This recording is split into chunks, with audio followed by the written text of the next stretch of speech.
hate when people say, I'm not willing to do that for a man, or ain't no woman about to do this. We're not talking about random people. We're talking about your husband, your wife, your person. It's not a random situation to where it's like, yeah, no man. Like, what are you talking about? This is not just a man. This is someone who you've been with 4 or 5 years.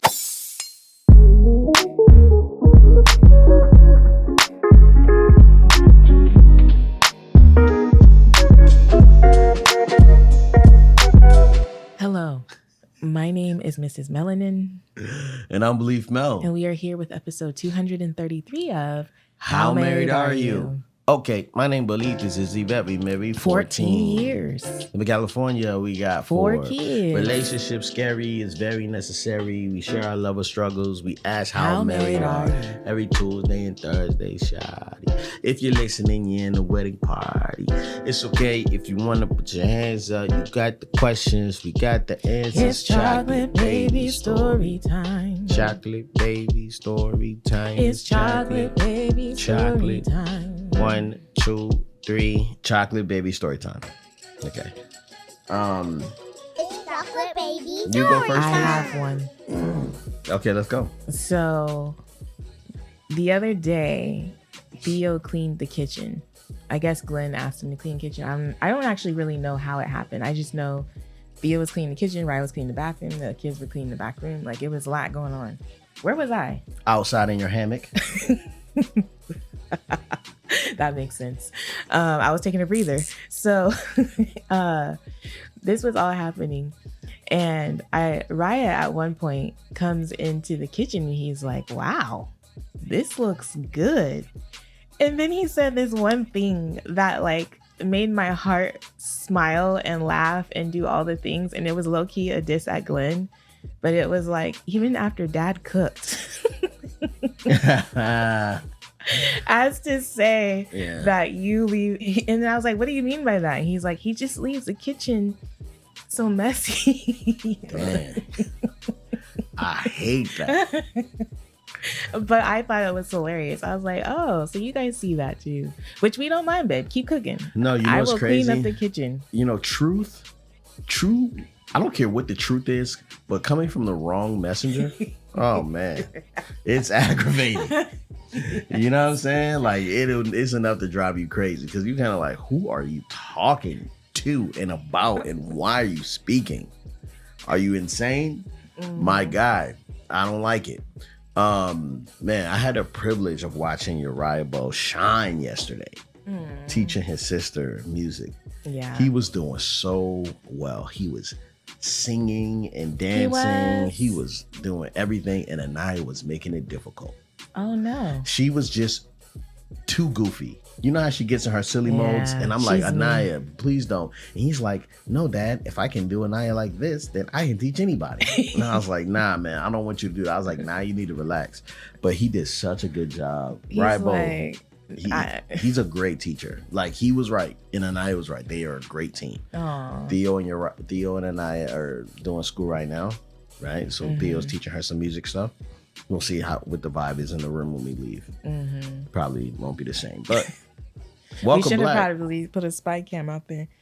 Welcome Black, y'all. Welcome Black. How Married Are You is a place that we really affirm love. You know what I'm saying? I think it was for us. I think on our wedding day, your mother was like, you know, your marriage is going to bless a lot of people. You know what I'm saying? And she was right. You know what I'm saying? I feel like a lot of people are blessed by what we do, but just so you understand what we're about, we really are about, you know, affirming true love. You know what I'm saying? Like really making sure that people understand that like this is a action word. This is a place where we resonate in truth. You know what I'm saying? Whatever that means for you, that means for us is like being rooted in Christ. But it is a very interesting place that we're at because we've been doing this podcast since 2018, 233 episodes in, and we just want to invite you guys to subscribe to the channel, to like the video, to share this with someone who matters to you. And we also have a sister channel called BELEAF and Fatherhood, which is where we actually started. where I just basically, as a rapper named BELEAF, started to document my fatherhood journey as a stay-at-home dad, and it's just been beautiful. Also, the update you guys been waiting for. Is Uzi fully potty trained at nighttime? No. He was going good for a couple weeks, it seemed like. No diaper or whatever at nighttime, but then he had a couple accidents. So last night, I was up late. I did make him go potty. And so some of you guys were asking about this, and this is just random, but if you need to train your child to like go potty at night, it's pretty simple. Basically, you don't let them wear the diaper, or first you can have them wear the diaper for maybe the first 3 days, and then like a pull up or whatever. And then you basically just take them at 10 o'clock and at 3 o'clock. And then as soon as they wake up in the morning, so right before they go to bed, which was for us around 7, then 10 o'clock at night, 3 o'clock in the morning. And then as soon as they wake up in the morning, you send them right to the potty. And that should just get them in the mood of going. But also like no drinking water after a certain time. And with the boys, I was even more strict because every night before bed, they'd be like, "Can I have some water?" And they come out of the room, and I would just keep a little spray water bottle next to myself and just spritz them right in the mouth and be like, "That's enough." Because I couldn't chance it, because those kids would actually wake up and get in our bed and pee in our bed. Has that happened? Heck yeah. Oh, man. You don't remember me waking up, videos of me waking up with rings of pee around me and all on me, all on Ryan. He's like waking up with his hair all to the side. You don't remember that? No. Anyway. The good thing you have the video receipts, I guess. Yeah. Cool. Also, before we get into this episode, we want to let you know that we love marriage so much that we want to set you up on the right foot, which is why we created the Premarital Advantage, which is an online e-course for anyone who is preparing to get married, or even a newlywed. And if you need a refresher, if you feel like you got married without the proper preparation. Yeah. What does the military say? Proper prior planning prevents poor performance. I know they say piss poor. Yeah. But poor. So that was something that was ingrained in me as a child, and it has stuck with me ever since. And so I would just encourage you guys to check out the Premarital Advantage course. It's like having us as your mentor couple. Yeah. Without necessarily having us in real time, but you have us there. And if you have any questions throughout the time that you are there, you can just shoot us an email and we will respond to you. Yeah. So, yeah. A lot of people will be like, yeah, I'm getting my real estate license. You know what I'm saying? And I got to go to all these classes. I got to go to barber school, right? To learn how to do hair. That takes 15 months. I got to, all these different things you do for life. To have a baby, you ain't got to have you don't get a course. You don't have to take a course. Mm-hmm. And to get married, you don't have to do anything. You just got to say you love somebody. And you don't even have to say you love somebody. You just got to go to the altar with someone. And so why not plan for the biggest decision you're going to make in your life, the biggest partnership you're going to make in your life, marriage? Why not have some type of something, you know what I mean? Some type of guide, right? You don't got it all together. Trust me. You know what I mean? Marriage is, it'll awaken all the dormant things that you thought were gone. You know what I'm saying? Or didn't even think about it at all. Didn't even matter. So yeah, we're back with a episode 63 update. This is the email we're getting. Let's go ahead and read it, babe.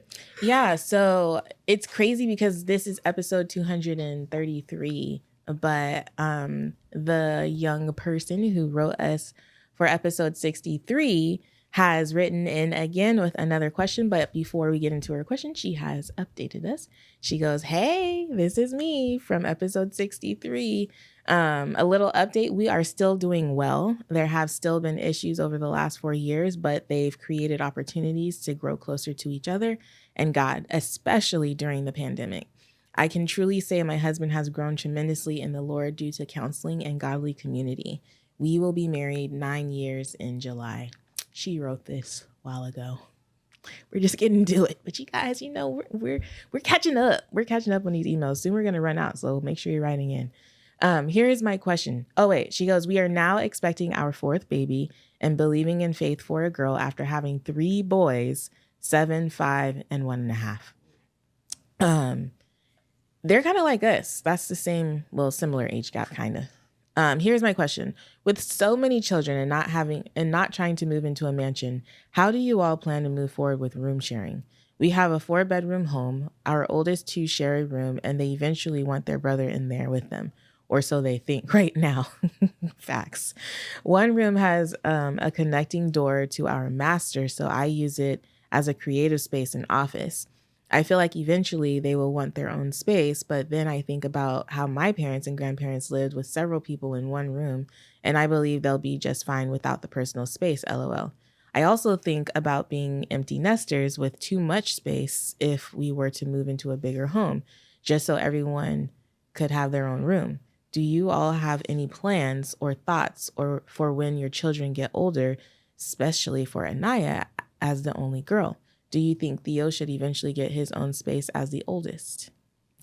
Very good questions. I don't know if we've really talked about this. We have not talked about it. I have thoughts. You have thoughts? I got thoughts. What are your thoughts? Right now, they currently all share one room. It's a big room, so they have like, Anaya has her own side where she's kind of like off in the corner. So I'm gonna try to create a picture. Go ahead. What are you saying? My pictures aren't good? So think of a dumbbell. You know how a dumbbell, but think of a lopsided dumbbell. So like a dumbbell, it has a weight on this side and has a weight on this side. So Anaya is on, if you're not in watching this, then it's going to be bad. I'll try to be very visual with my words. Can I say it? There's a small quarter over here where Anaya has her own space. Then there's like a common area, which is the handle where you hold the dumbbell, right? That has like a little couch in common area. And then there's the other side, which is actually a little bit bigger. And the 3 boys share that space. Yeah, so it's an L. That is not an L. It's an L with another part going the opposite way. It's more like a... It's not. It's an L. Let us know in the comments below which analogy or which picture did you like better, because mine is definitely more accurate. Yeah. Did you like? Yeah. Okay. Anyway, I don't really need the competition. You guys could. I would just say, babe, you did a better job than I did. Hush up. Yeah. I don't like you, man. Anywho, that is the situation right now. But here's the thing, with them. Am I interrupting you? No, you I thought I was supposed to be explaining it. Sorry, go ahead. I thought I was. You said, "Do I have thoughts?" I've been up for longer than Glenn, y'all. All right. FYI. So anyway, you are the love of my life. First of all, I just want to say that you are the love. He's of my just life. feeling some kind of way after listening to the last episode because No. That wasn't the last episode. That was 2 episodes. 2 episodes ago. No, you are the love of my life for sure. Oh, okay. But I just want to let you know that because I'm about to talk and I feel like I'm not as patient. Yeah. Because I haven't had enough eye opening. Like I haven't gone outside and breathed fresh air or nothing. Anyway, so I think that right now they share a room because we only have like a few rooms, right? And it's big enough for all of them to share and it's a common space. Before it was Anaya and Uzi sharing a room and Theo and Ryan sharing a room, and they had big rooms, enough space. And you know what's crazy about kids? I don't know if your kids are complaining about not having their own space and stuff like that, but they'll literally complain about anything. They'll complain about their room being not big enough. Even if they have their own space, they'll complain about their not having enough space enough friends in the neighborhood. They'll complain about, whatever, right? So I just realized that I got to do what's best for me. And that is the truth. I have to do what's best for us, Yvette and I. And right now they're sharing a room. I do think about that when we move, right, from here and we go, okay, our next house, should they all have their own rooms? I don't know. I don't think because Theo's oldest, he deserves his own room. You know what I'm saying? I think he would like that. But I think the more comfortable you make them, the longer they're going to stay. And that's not because I want to get rid of them or want them to leave, but I do want them to want their own space, right? And we're only going to need, that amount of space, like that big of a house, I think, until they're 18. Theo will be 18 in 7 years. right? And Uzi will be 18 in 13 years. So we're gonna buy a house for the next 13 to 15, for the next 15 years. You know what I'm saying? I guess we can get a big place, but as long as it's on one floor, like I think I'm okay with that. If it has multiple bedrooms, right?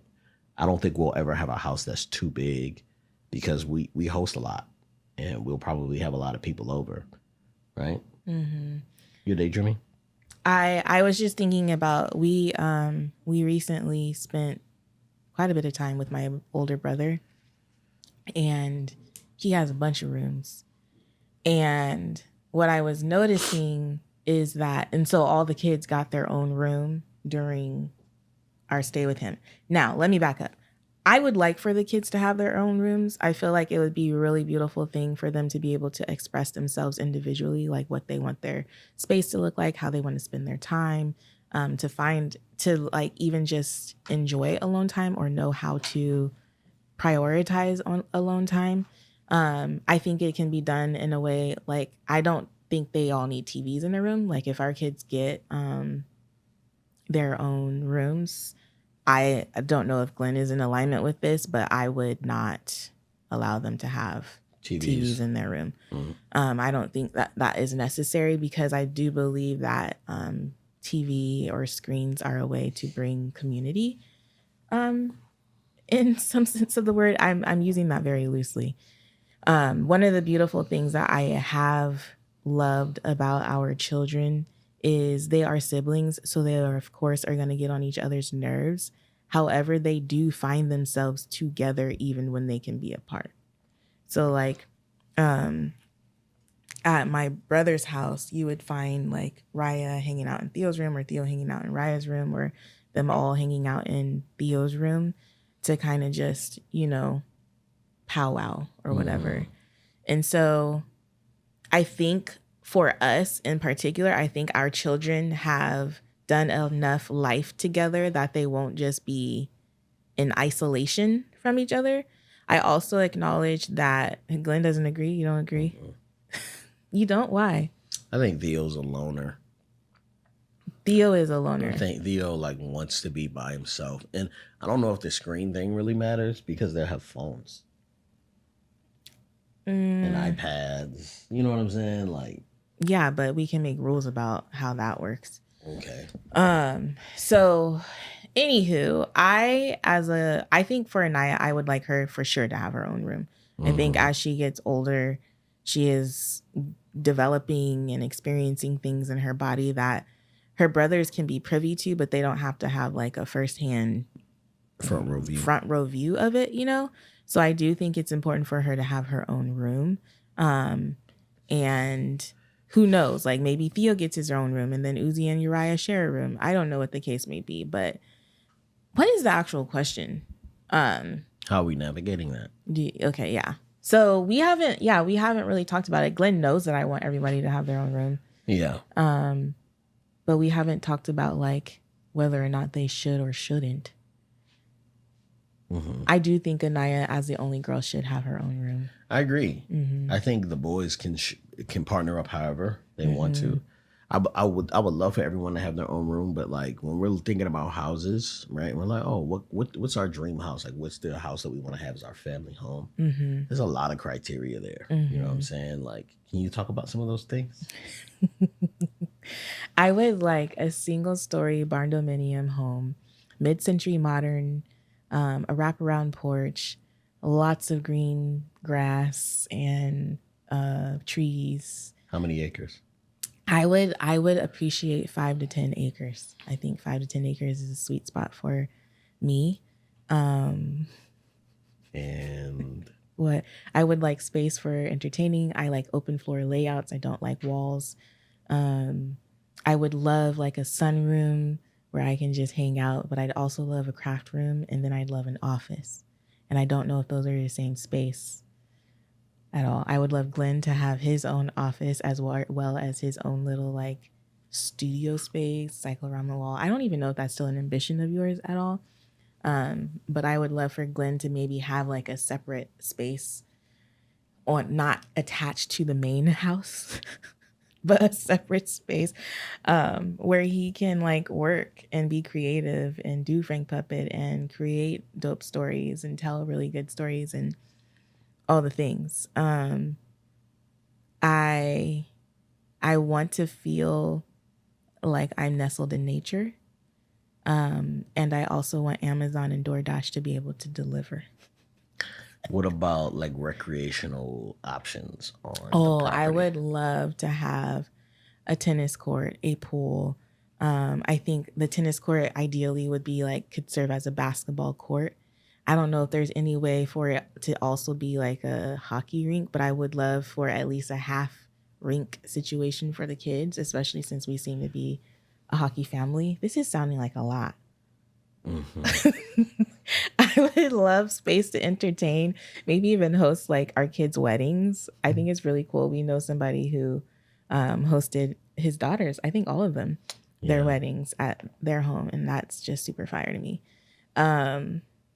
I imagine like my grandchildren just running around and being noisy on the property and one dog maybe, but after Lily passes away, I'm not sure. I think we would have to have a dog with that much property just so that we can be alerted to things.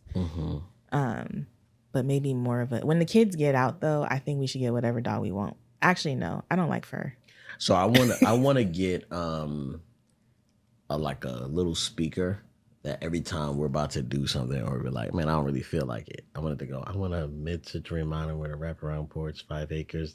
Like I want, because I have that in Playing my in brain, your in my head all the time. all the time. Like I see. that is like coal in the fire. You know what I'm saying? I see. So it's very hard to like get that out of my brain. You know what I'm saying? I love making your ideas and like your dream come true. Like that is like so Is it awesome. just my dream? You know, I thought about it and I'm very much content like where I am. I can make a lot of stuff work. You know what I'm saying? Like I don't need much. Do you know that about me? I know you don't need much, but as a family man, a husband, Yeah, it's a lot of and a people around me dad, that there's need a much. lot of people. And so Yeah, but like it's not just that. Like, you know, when you're thinking about it, it's like you want this, but what does that mean? So if you want 5 acres, what is going to align the 5 acres to make sure that what's in the 5 acres stay in the 5 acres and what's outside of the 5 acres stay out of the 5 acres? You know what I'm saying? So what type of security are we going to have around the property? How many cameras? Is it going to be a farm? Do we have people tending to I the want a garden. do we have people tending to the land? Like the stuff like that. It's just and that's why I'm so glad that we have transitioned out of the standard like agency format with me being a CEO managing people, because I feel like in order for us to make what our dreams come true, technically, you know what I'm saying? Like there's gonna be a lot of sacrifices, you know what I'm saying, in systems that I'll have to, you know, do or whatever. And I do believe you're gonna do a lot of it too, you know what I'm saying? But I know that we want 5 bedrooms for sure. You know what I'm saying? You know who had the kind of perfect place is Bethke in Makawa. Yeah. Bethke, our friend Jefferson Bethke had this beautiful place. I don't know what his house looks like now, but It's still nice.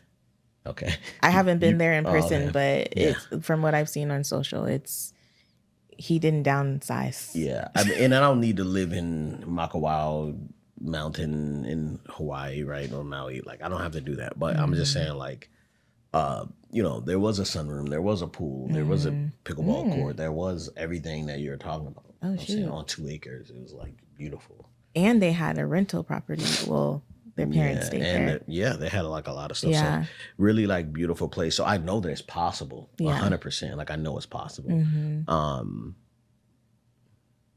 So I don't know. I think that is up to you and your conviction. I think that society will put a lot of pressure on on us to make like, hey, individuality. Each kid needs their own space to have their own emotions and their own feelings. And It's like, yeah, but we do have a shelter and you are fine. And there's a area for you to go take a walk if you need it. You know what I'm saying? And it won't always be like this. Like soon we're gonna go to an Airbnb and they're gonna have multiple rooms and it's gonna be a lot more freedom. You know what I'm saying? And I know it's not there every day, and it would be nice that it was there every day, but sometimes it's not possible. And I hate when people put that type of pressure on themselves to feel like their children aren't gonna be successful or they're gonna have some type of issues because of how their rooms are laid out. I do believe girls deserve their own space as they're growing up. You know what I'm saying? I think that some boys need their own space as well. Like, I don't think it's fair that Theo has to share a room with Raya and Uzi because those two are like Tasmanian devil tag team. We gave birth to the same child twice. I swear to you, we did. It is crazy. Yeah, and it's the only thing about... And look, they were born a day apart. June 26th and June 27th. They were born a day apart, both cancers. Only thing about Uzi is that he's a lot more precise. Uriah doesn't have good aim. Uzi, if Uzi had Raya's entire temperament, it would be a problem. What do you mean by that when you say aim and precise? Like Raya's a little bit more clumsy. Is what I'm saying? I think you spoke it into existence. You spoke whatever just happened into reality. Or am I just in tune with? Come on, like okay. We gotta think about it. We gotta think about it. Like Raya is a little bit more clumsy and less thoughtful, right? Uzi is a lot more precise. Like when Raya punches, before he knew how to punch, he would just kind of swing whatever. Uzi is at the same age. Uzi's like, yeah, right here. You know what I'm saying? And he's gonna hit you right in the kisser. And he's got a lot more, like, it's interesting. It's very interesting. So I think Uzi has a little bit of Theo and a lot of Uriah in him. But I don't think it's fair that Theo has to share that space. I agree. Theo is also a lot more organized, and those boys just really don't care. They just be... Theo is a collector, legs crossed, eating like things like... But he's also a lot emotionally. So where Raya and Uzi are more put together emotionally, I feel... Theo is a little bit like he's going to take out his stuff on you. You know what I'm saying? So like he may be a little messy with his words a lot. You know, he might have an outburst here and there, you know, and like kind of finesse the situation to not make it go well. So he does need his own space. A smaller room by himself would be good, you know? Yeah. I was going to say something. Sorry. Yeah, I don't know. Oh, I was going to share my experience. In middle school, my grandmother came to live with us. And so she ended up getting my room. And then there was a point when I think Anthony was still there. All three of us were sharing one room. Whoa, I didn't know that. Yeah. Anywho, yeah, we would be in the same room. I remember because my grandma, I think she had a stroke. I don't remember, but she used to like scare us because she would like come out of her room in the middle of the night and just kind of like stand at our door. Oh man. And we were like, what is going on? That was such an interesting season. I think there's even value in that, and like, because I was able to help my mom take care of my grandma, and just even that, like being a caretaker at that age, like giving her a bath and helping her go to the bathroom and different things like that. But yeah, so that one point we were all in the same room. If we weren't all in the same room, it was two of us, because maybe that was 8th grade year. I'm not sure, because I know that my older brother at some point went to live in North Carolina, so it could have just been me and John who were sharing a room. But yeah, and I don't remember that. And I was older, you know, much older than Anaya. Yeah. I don't remember it being an issue. But John was also 5 years younger than me. No, yeah, Anthony was there. For sure. Okay. I remember some things. So, yeah, I think that it's going to be important for the kids to have their own room. So, yeah. Do you have another email? Is there something we can do current? Yes. What was I gonna say? Also, you sent us a voicemail, and you didn't finish, or it got cut off, and I don't know if you knew it got cut off. The voicemails that you guys, when you call in, it only leaves us 3 minutes. So it's like you told me all the background information, but you never got to your question. So if you recently, like this is recent, like this past week, sent a voicemail and you'd like to just email me, I'll send you what you already said, and then maybe you can ask the question. It was such a sweet voicemail because it was talking about how they never wanted to have children, and then they started engaging with our content and like decided to have, well, the desire changed or shifted. I love it. Okay, this one was sent recently. Hello, Glenn and Yvette. I hope you guys are doing well. I'm not going to say your name. I'm currently in a 5-year relationship that is at an impasse, and I would like your take on this. A few weeks ago, I brought up a recurring issue of pursuing my master's degree to my fiance. Okay. How long have they been fiancés? For context, I've made this desire known to him since the beginning of the relationship, and he has always been verbally supportive and never rained on my parade. We have had this pattern of postponing and a fixed timeline to certain key decisions because one of us was always in transition phase of life. For example, I had to graduate and secure a job within the first 2 years of our relationship, so even though we both agreed to marry, I was more reluctant to marry at the time without a job. Then within the next 3 years, he also decided to start up his own business whilst working full time because he was overworked and underpaid. I fully supported his decision because of his skill set. He would be making at least 5 times what he made if he was working on his own terms. Hence, we postponed the wedding to next year because he will be running the business full time the rest of this year. So you can imagine my surprise when he went blank at the topic of my master's. This master's is my entry into the industry I want to work in, and as such, I would have to move to another country.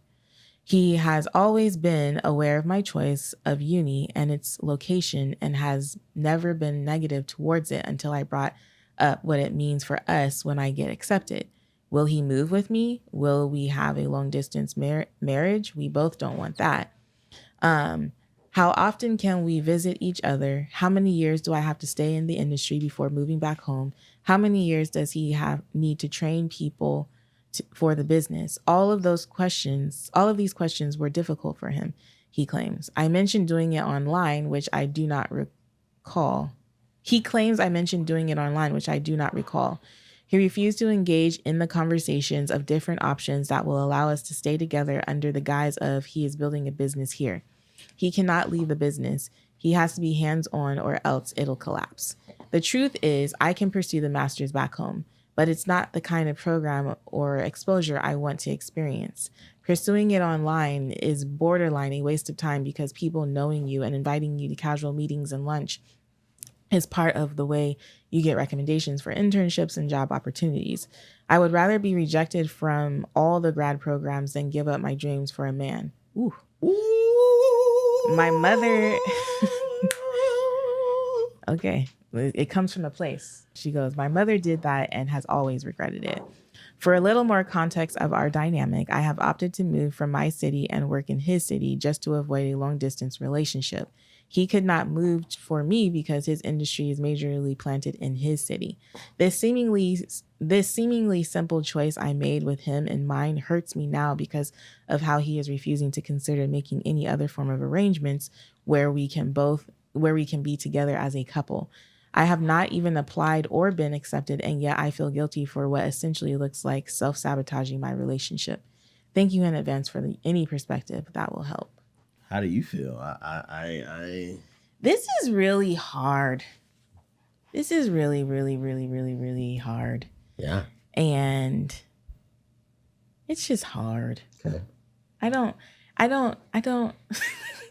First of all, they've been dating for 5 years. I wish he would have said how old they are. Also, like, I wish I would have known like when they got engaged. It seems like they're supposed to get married next year.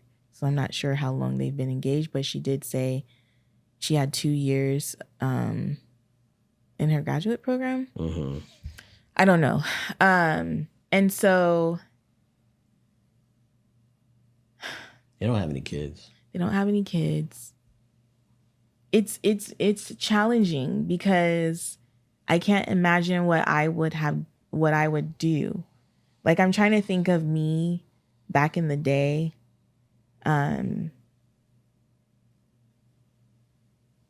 Because for me right now, I'm kind of like, I don't know.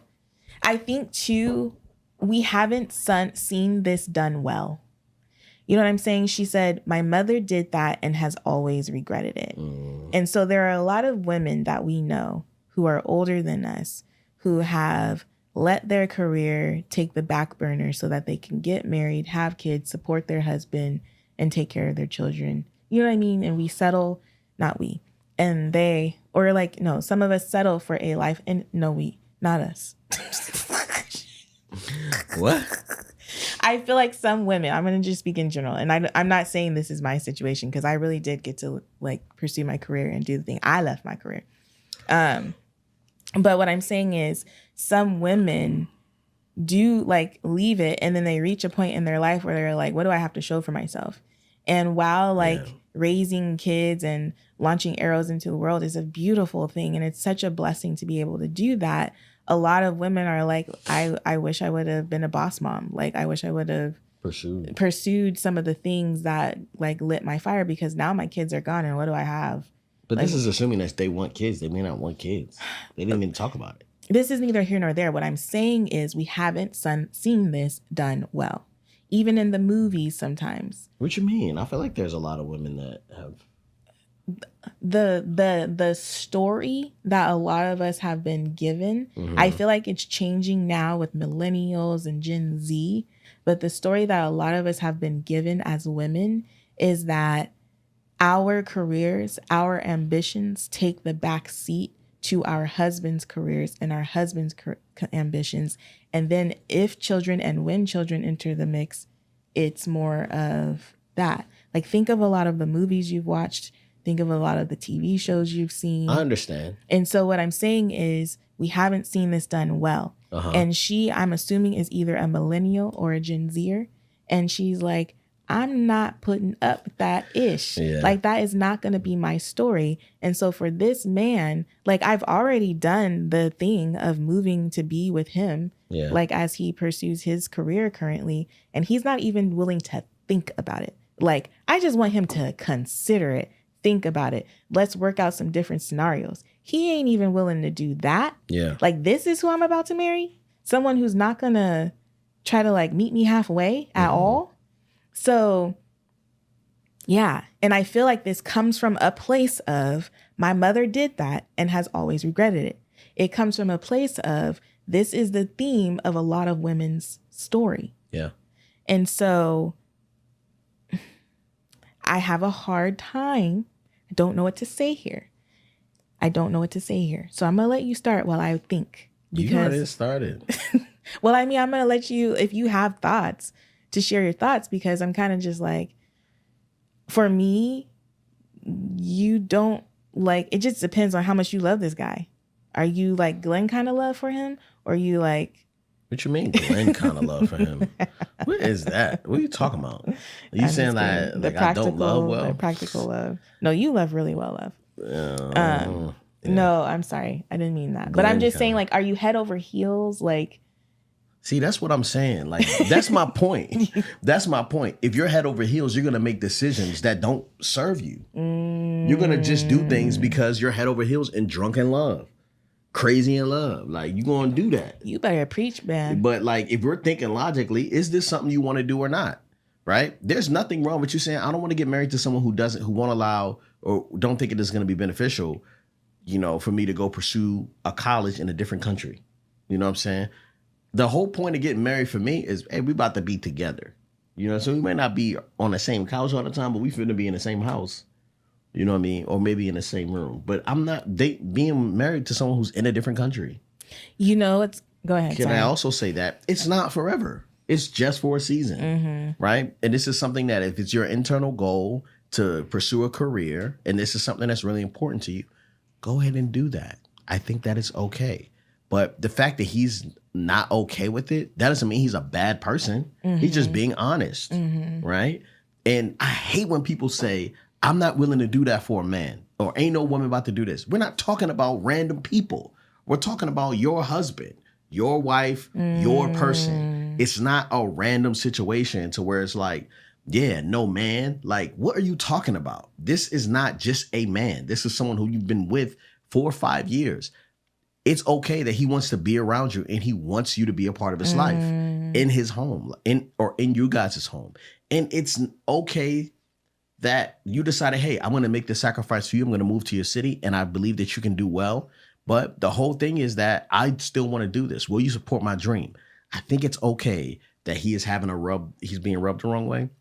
I think it's okay that you have these ambitions. I think he should definitely allow you to go do what you think you need to do. And you're going to have to just explain that to him. And he's going to have to wrestle with that. You know what I mean? Like, it's okay to live in that reality. That is humanity. True humanity. That is what it is. This is good. This is also bad. This can also be good for us, but it also can be bad for us. I recognize, this is left field, but I recognize that my dad leaving at 19 in Baltimore, Maryland was a good thing for his current situation when he was there. Right? He was 19 years old. He left. He moved to California. I still lived there with my mom. I had joint custody or whatever. You know what I'm saying? Or however old he was when he moved. I don't know if he's 21 or whatever. Right? But it was bad for my current situation. I needed him there with me every day growing up, not just in the summers. Right? But when I needed somewhere to go, when I was 19, I was 20, I was 21, and I needed somewhere to go, I went to him and I slept on his floor. And that was great that he had that establishment so that I could be in a better situation for my future. Right? It was good for my future. It was bad for my present. Right? It's okay that you guys are wrestling here. He is not just a random man from Atlanta. You know what I'm saying? Like, he is exactly who you're choosing. And I think it's okay if he wrestles with that. You guys just have to find him, you know, hey, if I go here and I pursue this, what's going to be our long distance relationship for? I don't even know how long master's degrees are. The 3 years? It depends. I think they can be. Is it a doctorate or master's? It's a master's. She said master's. Well, yeah, like, hey, for the next 3 years, we're going to do this. We're going to spend our summers here. This is how we're going to operate. I believe in you. I trust you.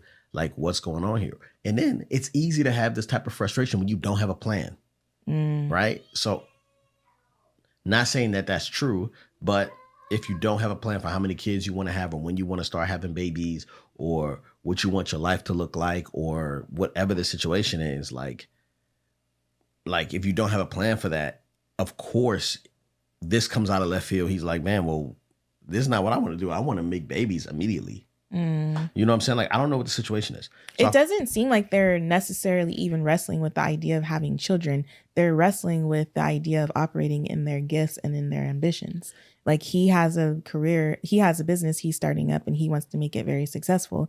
And she has a career she wants to pursue and she realizes where she has to be in order for those connections to happen. Yeah, but you can't serve both. So either you're having kids or you're not. Wait, what? Yeah, both people can't live their optimal dream. Someone's going to have to submit and let the other person do what they want to do. So if you want to go be a teacher and you want to pursue a career in education and be the Secretary of Education of the United States of America, because that's what you wanted, then you're going to have a stay-at-home husband because your ambitions are in the way. Your ambitions say, I want to do the Black Student Union. I want to be ASB director. I want to do this. I want to travel. I want to be able to go to Washington. I want to go and try to put laws into place. I can't out here be DJing and we have 4 kids. You know, that's interesting because I think when you think about it in those terms, it depends on what your values are. And our values are us being a dominant role in our kids' lives. Yes. However, some people, if they're working these careers and making this kind of money, they can afford a nanny, they can afford, you know, different things. And so that doesn't require them necessarily to be as present at home, you know? So I think, yeah, I guess the conversation does start there. Like, what are your values? Is this something that you can come back to later down the road? When do we want to have children? How many children do we want to have? How do we want to raise our children?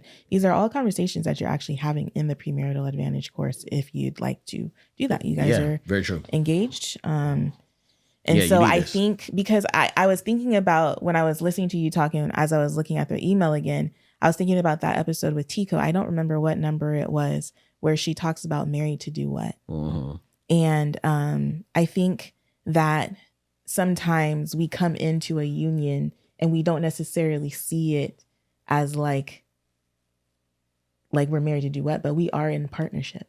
Mm-hmm. We are in relationship with one another. And as we do life together more and more, our ambitions start to merge in some ways. Does that make sense? Would you align with that? Yeah, absolutely. I feel like things that I once upon a time wanted versus things that I'm wanting now. Like, I would have never imagined that we would even be sitting and hosting a podcast or sharing our lives online. That's not anything that I ever saw my life looking like. And here we are. You know what I mean? Yeah, also it didn't exist, so. True. I guess, well, it did exist. It didn't exist as much as it does now, right, for sure. Yeah. But even still, I still wouldn't, like, I was raised, we keep everything, it's close to our chests. Like, you know what I mean? Yeah. So I think right now this is a conversation of values and like, where are you guys going as a union? Like, what are you getting married to do together? I also think there is something that's happening in culture to where they're like, you can really live your dream. You can have everything you want. You can have the husband who works his own business. You guys can have babies and you can go get a master's degree in a different country. And I'm here to tell you that that's not it. It ain't it. Sure, you can. Technically, you can. But there's a level of practicality that it just doesn't make sense, because it's like, yo, what is our intimacy going to be like? He might be like, man, I can't be not having sex for, months at a time. That's insane. You know what I'm saying? Or like, what is your thing going to be like? Like, what happens when someone is infatuated with you for the moment, you know what I'm saying? And he's in your career or whatever. Like, it feels like it's a threat. You know what I'm saying? I'm insecure about it. Be real with it. Like, it's not wrong with being insecure. You know what I'm saying? Like, just be aware. Like, hey, I'm insecure about that. I think you should work towards the insecurities, but I do think there is something to be said about like, yo, let's just be honest. Like, I am not okay with that. I am not okay with that. And maybe this is where we call it quits. I don't necessarily think it's more important to put your career over your spouse.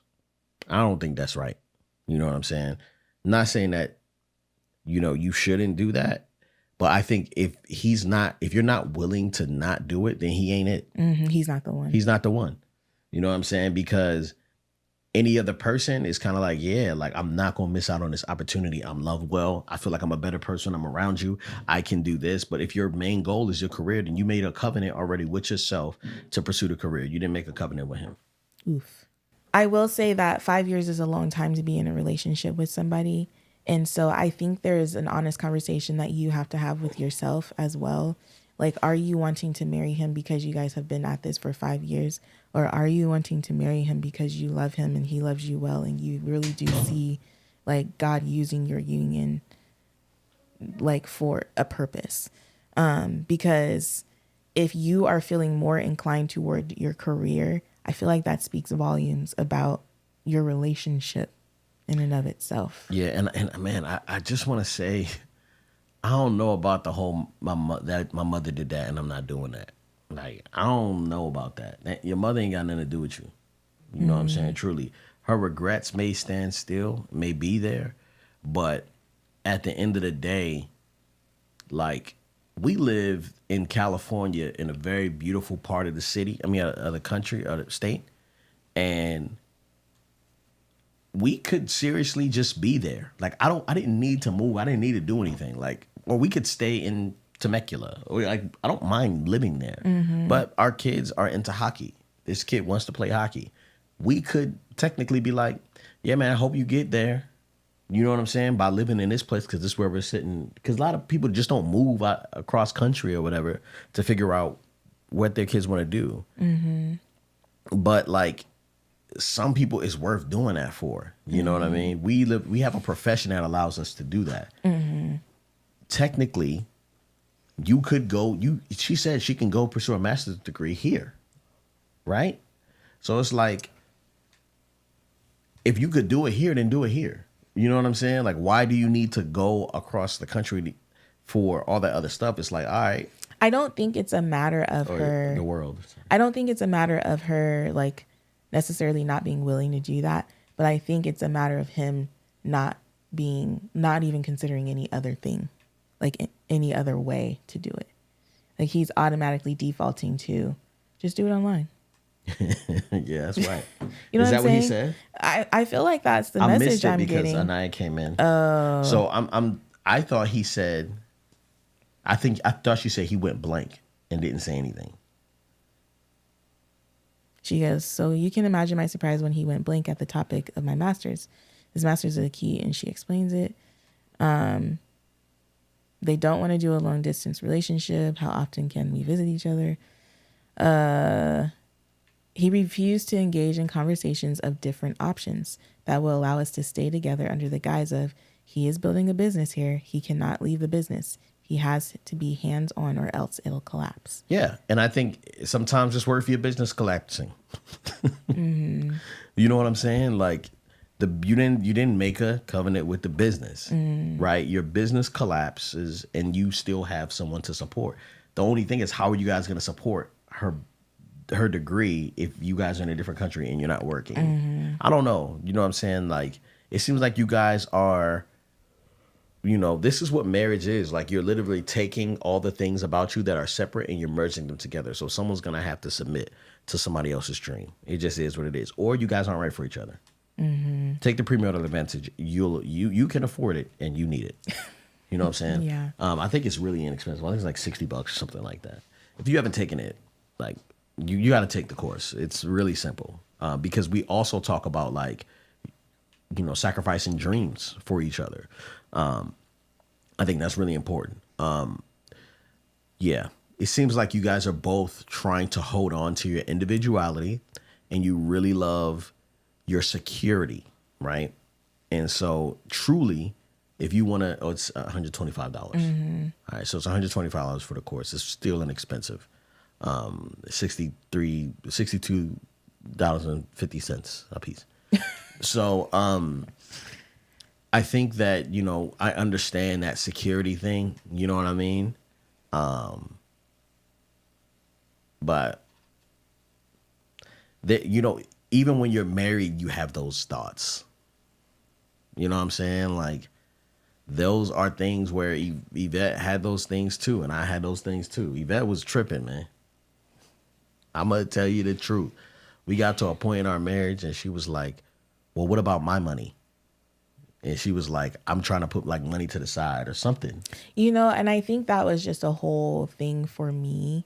Is bad company. Huh? Bad company? Yeah, I feel like you were hanging around people who were doing that. No, I don't think that's true. I think there may have been one person that I had a conversation with. Oh. Yeah. No, but also, like, for me, I think this is going to sound so bad. There's no way to make it sound good. So I'm just going to say it. But in the back of my mind, I'm like, if this don't work out, I need to have a way to support myself. You know what I mean? If our marriage don't work out. If our marriage doesn't work out, if Glenn dies, like, I need to have a way to provide for not only myself, but me and the kids. And we have life insurance. And we do have life insurance. We probably need to take a higher one out on me, though. I don't know. Anyways. Actually, you'll probably be fine. I would probably struggle. But anyways, all that to say that, like... You're going to struggle with the life support of the life insurance we have? I'm sorry. No. You're right. I said that. I misspoke. We would be good if you died. That's so bad to say. What I am trying to say is I always think worst case scenario before I think best case scenario. Like, I don't always. I think I'm getting better as far as that is concerned. but I see too much Right. and I hear too much. And your experience taught you that you need to have yourself And my in a situation. experience taught me that I need to know what's happening with our finances. I don't see myself ever like not paying attention to finances because that's just who I am, and I just want to make sure that we're provided for. So, and for me, it's kind of like, okay, well, if something does happen to Glenn, like even if he's alive, but he just can't work or speak or create, then how am I going to support our family, you know? And so then it was like, well, I need to have something and I need to, and it was just, I'm realizing even just this week, I was like, I'm not doing another mom's retreat right now. I don't think this is a season of life in which I can do that. I don't know if it'll come up again in the future, but like right now, I feel like I need to be giving more attention to my family. And that is like, that's what's in my hands. Like supporting Glenn and what he's got going on because it's already well established and has a strong foundation. And then being present with my children. And when I try to plan events and do other things, it's kind of dividing my attention even more. And right now, I just feel like, and I didn't tell you to do that. And he didn't tell me to do that. It's a conviction that I have. And also, I think you're so right. You have to be mindful of the company you keep, because I am also in fellowship with someone who is starting to transition into an empty nester state. And they are starting to do things like go back to school and pursue their doctorate degree and do things. And it's like, oh, it is possible to like prioritize my family right now and then get back to, I don't want to even say get back to me, but like get back to the things that had my heart. And maybe they'll grab my heart in a different way once I have more time. You know what I mean? Like the Lord is so gracious. He is so gracious in how he provides for us in the different seasons. And I think it's okay for us to be present. We say that a lot, let your presence be your gift, but to be present in the season that we're in and choose the things that are right in front of us. And some things are more important. Like right now, if someone offered me like a dream job that was going to take me away from my family, I would not take that job. You know what I mean? Every opportunity doesn't have to be seized. I think it depends on the season, you know. It depends just a on the month season ago, you for were sure. like, flight attendant school. I can go Oh be my a flight gosh, attendant. I was And tripping. like, what in the I heck always is be going tripping. on with this person? So anyway, to each his own. I didn't say flight attendant school. I just said flight attendant. They hiring. I could be a flight attendant. I'm like, oh my gosh. I hate me. Oh No, my gosh. don't hate you. Look, You do hate me I don't hate you. But here's the thing: is like, you're right, but also you do what you want to do. Like if that's what you want to stand on, you gonna have to stand on that. You know what I mean? Like everybody ain't about that life. You know what I mean? And so is the husband. You know what I'm saying? Or the fiance. He may not be about that life, and that's okay. You know. I do want to say that a pro tip, and we can save this for another. I would like to do. Hold on. I'd like to do a episode if you guys are interested on women and husbands and wives keeping stashes for themselves. And what do you guys think about that? Because some of y'all are probably like, yeah, I got me a little nest egg. That's what my mama taught me. You know what I'm saying? Well, that's what my dad taught me. You got to have a little something on the side, like to secure yourself just in case things don't work out. I got no plan B. When Yvette was talking like, yeah, like, you know, what about my money? And I'm like, well, where's my money? It's in your pocket. You have access to all of the money. Where's mine? Like, I ain't got no money sitting outside. It's so confusing to me. But some of you guys may be thinking like that. And I want to know if you're interested on that. But pro tip, if you're going to go to therapy, go before you get married, 2 years before you get married, and go after all your kids are old enough to watch themselves.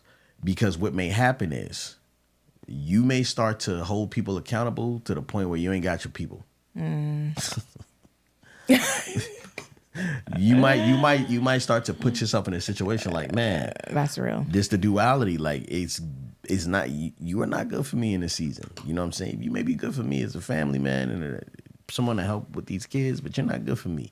You know what I mean? And you might end up losing some relationships for a season because of your therapy. So just a pro tip. How married are you, love? I'm so married. We were trying out a new church and you forgot to put deodorant on. And you were like, stop by this. I know. I just said you were grab because he grab my left the house deodorant from the after. house. Grab my deodorant from the house, but I didn't get the message until after I got like well into the drive, because for some reason we drove separate because you were going to go to the I was grocery going to store. go grocery shopping, but afterwards. we don't have service like next to our house. So I was like, dang, I forgot the deodorant. So I looked at my glove compartment, my little side panel, and I had deodorant in there, but it was like old, and it's been hot here because we live in a desert. So it's like cooked and baked. So you can't really swipe it on. It was like melted. So I put it in my pocket. Like I broke a piece off. I put it in my pocket. And then she was like, did you bring the deodorant? And I pulled out a little cube, like a little crumble piece of deodorant. And I gave it to her and I put it. And she put it on right in service. I did it during worship. I was like, hey. Yeah. And then she rubbed it on her. And then that was it. That was good. That was a good one, man. How married are you? I'm so married that we have some things we have to do. And I was like, you know what? Come lay in bed. Because I knew he was tired. He had a long day. I was like, come lay in bed. I'll ask you the questions and I'll be your scribe. So I was his scribe while he answered the questions. And I even pulled some things out of him. Like sometimes when we be out here truly Sir thriving, y'all. We are Sir thriving because there's just so much on our plate. But yeah. It was funny too, because last night you were like was trying to put something in the contract. And I was just like, yeah, like just so I can be able to work it. And that was like my answer. Like, how do I put that into a contract? I was like, I don't know. Just like put it in there so that he creates a thing so that I can use it after he's done. It was so gibberishy. And I was literally running out of words. And then, my gosh. Did I fall asleep before you? No, I stayed up late. You stayed up late last night. Yeah. But the other night, we were intimate. And oh, man.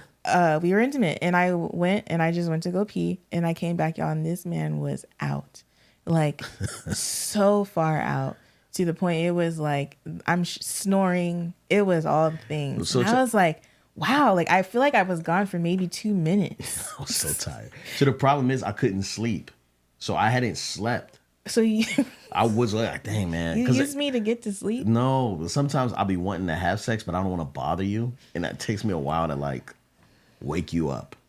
Because you know how you're in deep sleep and then you're out of it? So, like, sometimes you'll be in deep sleep, and I know because you're just knocked out snoring. I snore? Absolutely. You are a lie. You snore with one eye open. I do not snore. I promise you on everything. And the only reason I haven't been able to see it because you've been wearing your eye mask, but you sleep with your eyes open and you snore. Who do you think you are? Sleeping Beauty? I think not. Hold on real quick. Come back.